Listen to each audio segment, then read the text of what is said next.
Alright, yeah, I was watching this documentary and it was very curious. It was talking about UFOs, and I think this was taken in the 1940s, 50s. But I'm gonna play this too in just a minute, and you're gonna see this as they talk about, and then I'm gonna play it back and talk about it. But they're talking about an IFO, and then they show this right here, and they're saying that this is a UFO, and I'm gonna let this play.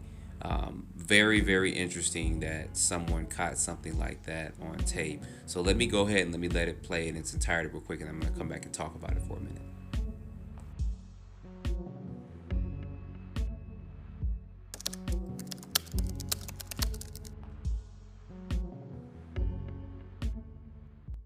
This is not a crater on the moon.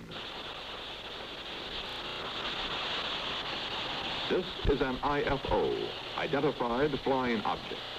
A man, not Superman, jetting in a Bell Aerosystems rocket belt.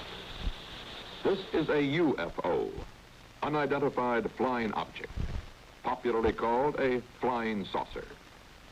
To responsible scientists and photoanalysts, they are lenticular clouds, sundogs, planets, balloons, or mirages.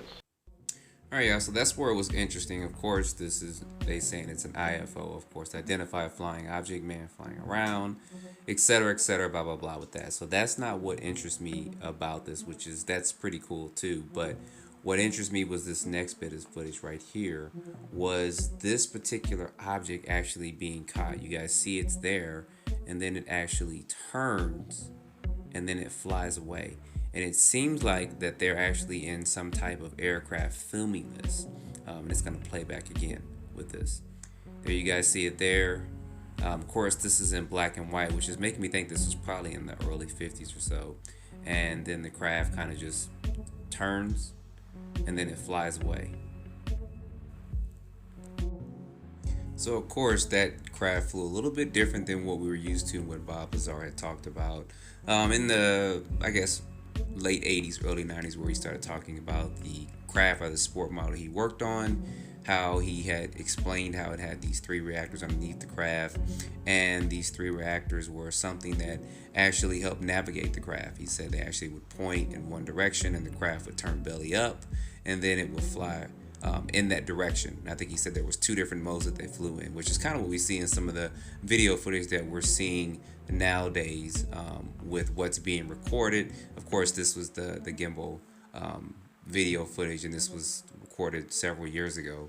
But it seems like he was right. But I'm just curious with this other object, because it doesn't, of course, have a particular or the normal UFO or flying saucer shaped to it. So it's a little different. Looks like it's actually 2 craft in one. But as you see here, Bob is talking about how the anti-gravity wave and stuff is constructed or formulated around the craft and how it actually flies. So that video is pretty interesting, guys. I don't know too much what to say or think on that. But put your comments down below on what you think about it. Don't forget to like, subscribe, and stay tuned for more videos.